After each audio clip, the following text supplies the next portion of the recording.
आधी बायकोचा गळा दाबून खून केला, त्यानंतर तोच मृतदेह घेऊन गावभर हिंडला।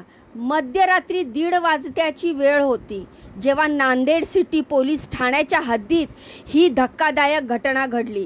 रागाच्या भरात हत्या केल्यानंतर मृतदेहाची विल्हेवाट कशी लावायची या विचारात तो मृतदेह दुचाकीवर घेऊन भूमकडून पुलगावकडून स्वामीनारायण मंदिराच्या दिशेने निघाला। त्याला वाटलं आपण कुठेतरी या मृतदेहाची विल्हेवाट लावू, पण त्याला काय माहीत होतं की स्वागताला पुढे पोलीस दांडुकडं घेऊन बसलेत। जेव्हा तो बायकोचा मृतदेह गाडीवर मागे बसून रस्त्यावरून चालत होता तेव्हा गस्त घालत असलेल्या आंबेगाव आणि भारतीय विद्यापीठ पोलीस पथकाला त्यांच्यावर संशय आला, म्हणून त्यांनी त्याची चौकशी केली। तेव्हा त्याने खून करून मृतदेह घेऊन जात असल्याचं त्यांच्या लक्षात येताच पोलिसांनी त्याला ताब्यात घेतलं। साध्या घरगुती कारणावरून या नवरा बायकोच्यात किरकोळ वाद झाला। या वादाचं रूपांतर भांडणात झालं। शेवटी सनकी नवऱ्यानं तिचाच गळा धरला आणि तिला जागेवर संपवलं। विशेष म्हणजे हे सगळं होत असताना त्याचा 8 वर्षाचा मुलगाही तिकडेच होता। त्याने त्याच्या उघड्या डोळ्यांनी हे सगळं बघितलं। नेमकं काय घडलंय सगळं सविस्तर पाहणार आहोत या व्हिडिओच्या माध्यमातून। तर नमस्कार मित्रांनो, मी रीमा माझ्या या यूट्यूब चॅनलवर तुमचं खूप खूप मनापासून स्वागत करते। तर मित्रांनो, घटना आहे पुण्यातील। तर पुण्यातील ह्या घटनेबाबत नांदेड सिटीजवळ ही सगळी घटना घडलेली आहे। तर राकेश राम नाईक निसार असं या आरोपीचं नाव आहे, तर बबिता निसार असं त्याच्या बायकोचं नाव आहे। मिळालेल्या माहितीनुसार घटनेच्या आधी राकेश आणि बबिता यांच्या स्वयंपाक करण्यावरून छोटासा वाद झाला। नंतर या वादातून घरात पैसे का देत नाही असं वळण घेतलं गेलं। शेवटी छोटा असणारा वाद टोकाला गेला आणि राकेशने बबिताचा गळा आवळून तिचा खून केला। घरगुती वादातून झालेल्या खुनावेळी राकेश आणि बबिता यांच्या 8 वर्षाचा मुलगाही तिथेच उपस्थित होता। त्याने स्वतःच्या डोळ्यांनी आपल्या बापाला आईचा खून करताना पाहिलं आहे। त्यामुळे जेव्हा पोलिसांनी त्या पोराची चौकशी केली तेव्हा त्याने बापाने केलेलं सगळं काळं कृत्याचा धडाधडा पोलिसांना सांगितलं। राकेशने बबिताचा खून केल्यानंतर त्या मृतदेहाची व्यवस्थित विल्हेवाट लावायची ठरवलं। त्यासाठी त्याने त्या मृतदेहाला कपड्यामध्ये गुंडाळलं आणि घराबाहेर पडला।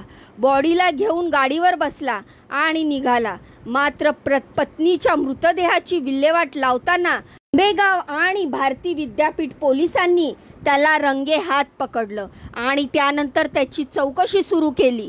पण सुरुवातीला पोलिसांना त्याने उडवाउडवीची उत्तरं दिली। मृतदेह कोणाचा आहे, कुठून आलाय आणि तू कुठे घेऊन चाललाय असे प्रश्न पोलिसांनी त्याला विचारले, पण राकेशने उडवाउडवीची उत्तरं दिली। मित्राने हा मृतदेह मागवला आहे, त्याला खेड शिवापूर जवळ नेऊन देतो असं त्याने पोलिसांना मृत पत्नीने फाशी घेतली असल्याचं त्यांनी हे देखील पोलिसांना सांगितलं होतं। मात्र पोलिसांचा पुन्हा संशय बळावला आणि त्याच्याकडे पुन्हा विचारणा सुरू केली गेली। नंतर पोलिसांनी थेट राकेशला घेऊन त्याचं धायरीतलं घर गाठलं। तेव्हा राकेश आणि बबिता यांचा 8 वर्षाचा मुलगा घरी झोपलेला दिसला। पोलिसांनी मुलाकडे चौकशी केली असता मुलांनी थेट पोलिसांना वडिलांनीच आईला मारून टाकल्याचं सांगितलं। आई वडिलांमध्ये जेवणाच्या कारणावरून आणि पैसे देण्याच्या कारणावरून कायम वाद व्हायचे। आज वाद विकोपाला गेले आणि त्यानंतर बाबांनीच आईला गळा दाबून मारून टाकलं असं ते 8 वर्षाच्या चिमुकल्याने सांगितलं। मित्रांनो, पुण्याच्या दाहिरी या परिसरामध्ये राकेश आणि त्याचं कुटुंब राहत होतं। राकेश मजुरी करायचा, सकाळी मजुरी करायला जायचा आणि रात्री परत माघारी यायचा असं त्याचं रुटीन होतं। पण रोज रात्री घरी आल्यानंतर त्याच्या बायकोशी भांडण व्हायचं।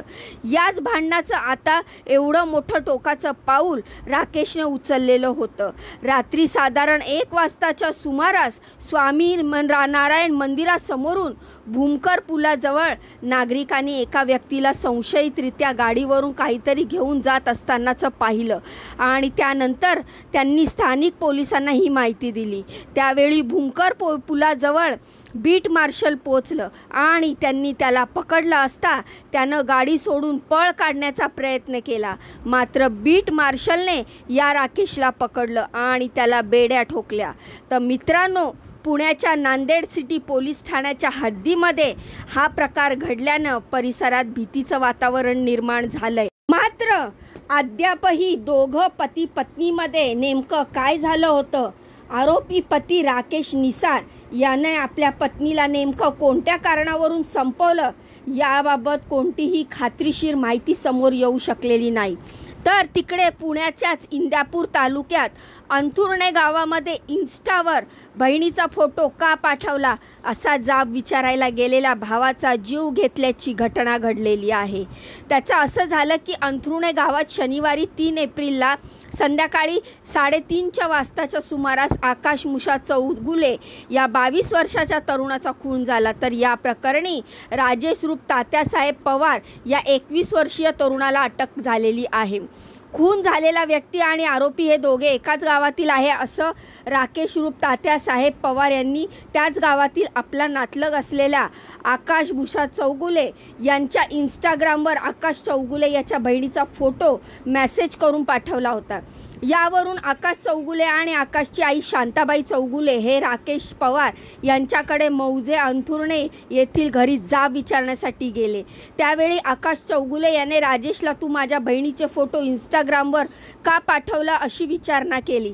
त्याचाच राग मनात धरून राजेश पवार याने आकाश चौगुलेचा गळा दाबून त्याला उचलून मोकळ्या जागेमध्ये पडलेल्या दगडावर जोरदार आपटलं. त्यानंतर आकाश चौगुले निश्चित पडला. तो हालचाल करत नव्हता. त्याच वेळी राजेश पवार यांनी तिथून पळ काढला. त्यानंतर आकाश चौगुलेला उपचारासाठी त्याला सुरण येथील देसाई हॉस्पिटलमध्ये ॲडमिट केलं. मात्र आकाशचा मृत्यू झाल्याचं डॉक्टरांनी जाहीर केलं. दरम्यान आरोपी हा तिथून फरार झाला होता.